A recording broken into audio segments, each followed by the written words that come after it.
بسم اللہ الرحمن الرحیم۔ ان سے سوال کیا گیا، کیا حضا بیوی میری خدمت کر سکتی ہے یا ناپاکی کی حالت میں عورت مجھ سے نزدیک ہو سکتی ہے؟ عروہ نے فرمایا، میرے نزدیک تو اس میں کوئی حرج نہیں ہے۔ اس طرح کی عورتیں میری بھی خدمت کرتی ہیں اور اس میں کسی کے لیے بھی کوئی حرج نہیں، اس لیے کہ مجھے حضرت عائشہ رضی اللہ عنہا نے خبر دی کہ وہ رسول کریم صلی اللہ علیہ وسلم کو حیضہ ہونے کی حالت میں کنگھا کیا کرتی تھی، اور رسول اللہ صلی اللہ علیہ وسلم اس وقت مسجد میں معتکف ہوتے۔ آپ اپنا سر مبارک قریب کر دیتے اور حضرت عائشہ رضی اللہ عنہا اپنے حجرے ہی سے کنگھا کر دیتی، حالانکہ وہ حیضہ ہوتی۔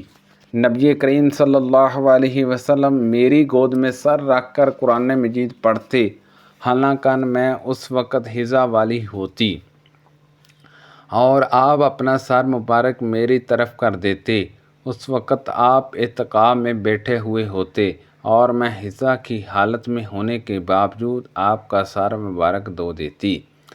آپ نے فرمایا، ہم ازواج میں سے کوئی جب حیضہ ہوتی اس حالت میں رسول اللہ صلی اللہ علیہ وسلم اگر مباشرت کا ارادہ کرتے تو آپ ازار باندھنے کا حکم دے دیتے باوجود حیضہ کی زیادتی کے، پھر بدن سے بدن ملاتے۔ آپ نے کہا، تم میں ایسا کون ہے جو نبی کریم صلی اللہ علیہ وسلم کی طرح اپنی شہوت پر قابو رکھتا ہو؟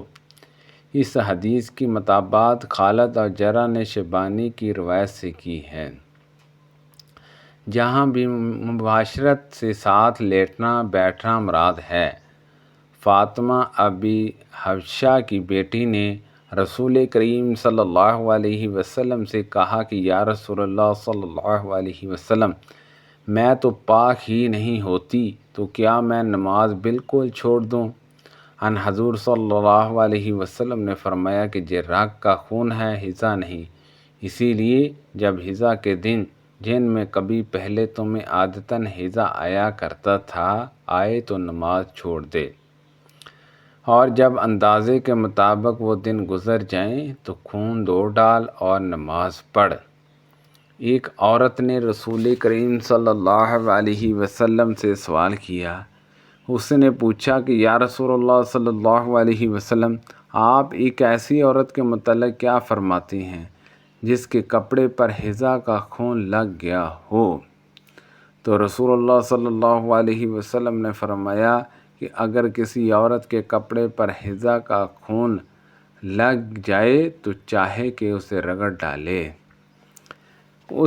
اور اسے پانی سے دھوئے، پھر اس کپڑے میں نماز پڑھ لے۔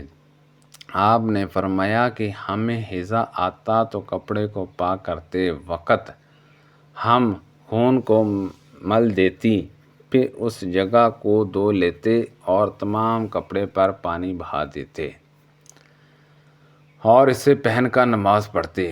ہمارے پاس صرف ایک کپڑا ہوتا تھا جسے ہم حیضہ کے وقت پہنتے تھے، جب اس میں خون لگ جاتا تو اس پر تھوک ڈال لیتے اور پھر اسے ناخنوں سے مسل دیتے۔ ہمیں کسی میت پر 3 دن سے زیادہ سوگ کرنے سے منع کیا جاتا تھا، لیکن شوہر کی موت پر 4 مہینے 10 دن کے سوگ کا حکم تھا۔ ان دنوں میں ہم نہ سرما لگاتی، نہ خوشبو، اور اصحاب یمن کی بنی ہوئی ایک چادر جو رنگین بھی ہوتی تھی کے علاوہ کوئی رنگین کپڑا ہم استعمال نہیں کرتی تھی، اور ہمیں عدت کے دنوں میں حیضہ کے غسل کے بعد قص اظفار استعمال کرنے کی اجازت تھی، اور ہمیں جنازے کے پیچھے چلنے سے منع کیا جاتا تھا۔ اس حدیث کو ہشام بن حسان نے حفصہ سے، انہوں نے ام عطیہ سے، انہوں نے نبی کریم صلی اللہ علیہ وسلم سے روایت کیا ہے۔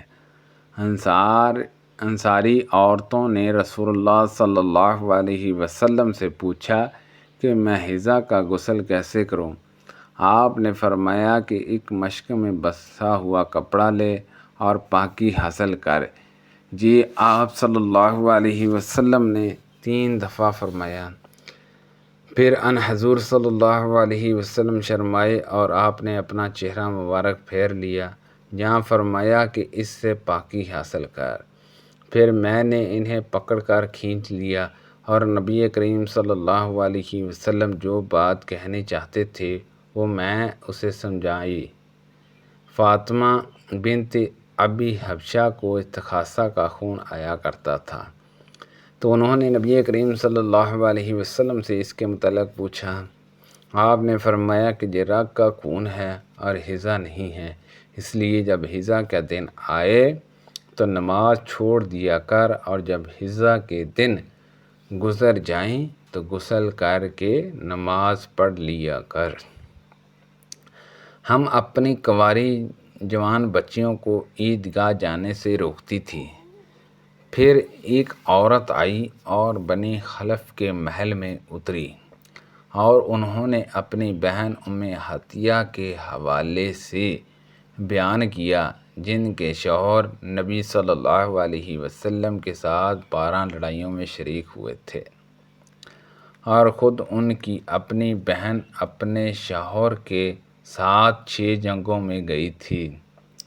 انہوں نے بیان کیا کہ ہم زخمیوں کی مرہم پٹی کیا کرتی تھی اور مریضوں کی خبر گیری بھی کرتی تھی۔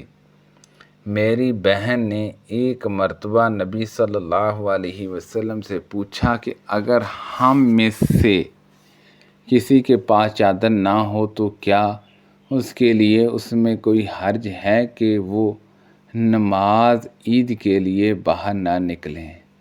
آپ نے فرمایا اس کی ساتھی عورت کو چاہیے کہ اپنی چادر کا کچھ حصہ اسے بھی اوڑھ دے، پھر وہ خیر کے موقع پر اور مسلمانوں کی دعاؤں میں شریک ہو، یعنی عیدگاہ جائے۔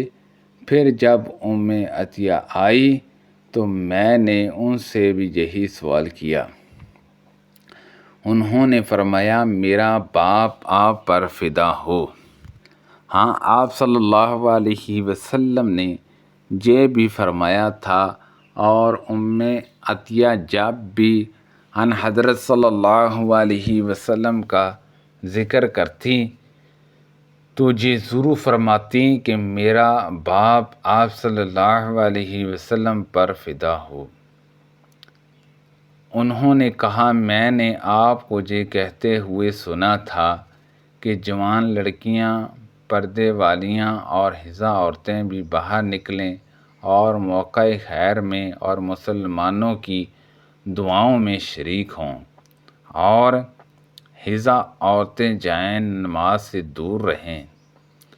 حفصہ کہتی ہیں میں نے پوچھا کیا حائضہ بھی؟ تو انہوں نے فرمایا کہ وہ عرفات میں اور فلاں فلاں جگہ نہیں جاتی، یعنی جب وہ ان جملہ مقدس مقامات میں جاتی تو پھر عیدگاہ میں کیوں نہ جائیں۔ سبحان اللہ عز و جل۔ اللہ پاک سے دعا ہے کہ اللہ پاک ان حدیثوں پر عمل کرنے کی توفیق عطا فرمائے۔ کو پڑھنے میں غلطی کوتاہی ہو گئی ہو، اللہ پاک معاف فرمائے۔ اللہ پاک ہم سب کو صحت و تندرستی عطا فرمائے۔ صدقہ جاریہ سے زیادہ لوگوں تک شیئر کیجیے۔